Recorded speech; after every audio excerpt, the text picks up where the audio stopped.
नमस्कार. स्वप्न जिद्द निर्माण करतात, तर आशा ही तेजस्वी प्रकाशाचा किरण आहे, जी अंधारात दिशा दाखवते. आशेच्या शक्तीवर विश्वास ठेवणाऱ्यास योग्य मार्ग सापडतोच. जीवनात वेगापेक्षा दिशा महत्त्वाची आहे. जर दिशा योग्य नसेल, तर वेगाचा काहीच उपयोग नाही. आयुष्य असतं जगण्यासाठी, जगणं असतं शिकण्यासाठी.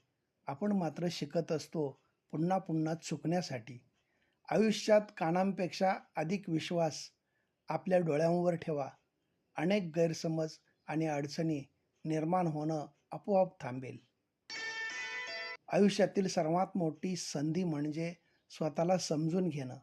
जेव्हा आपण स्वतःला समजून घेतो, तेव्हा आपणास जगाशी संवाद साधणं सोपं जातं. भंगलेली स्वप्न आणि उगीचच अबोला धरलेली माणसं खूप त्रास देतात. जेव्हा जवळचे समजले जाणारे आपल्याला बेमालूमपणे धोका देतात, तेव्हा खऱ्या अर्थाने दुनियादारी आपल्याला कळू लागते. आपली काळजी करणारी माणसं मिळायला भाग्य लागतंच, पण अशी माणसं आपल्याला मिळाली आहेत हे समजायला जास्त भाग्य लागतं. उच्च शिक्षण त्यालाच म्हणावं जे लोक प्राप्त करून विनम्र, परोपकारी, सेवाभावी आणि कार्यतत्पर बनतील. सुखदुःखात जास्त अंतर नसतं. जे मनाला भावतं त्याला सुख म्हटलं जातं आणि जे मन स्वीकारत नाही त्याला दुःख म्हटलं जातं.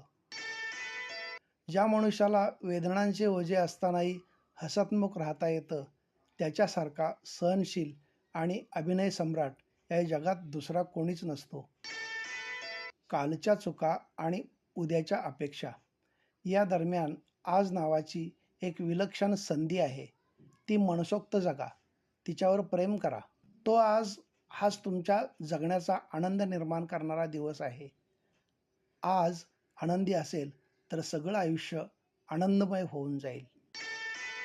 निंदा, स्तुती, लाभ, हानी ह्या ऐहिक धर्माच्या सानिध्यात आल्यावरही चित्ताला अस्थिर होऊ न देता निर्मळ ठेवलं पाहिजे.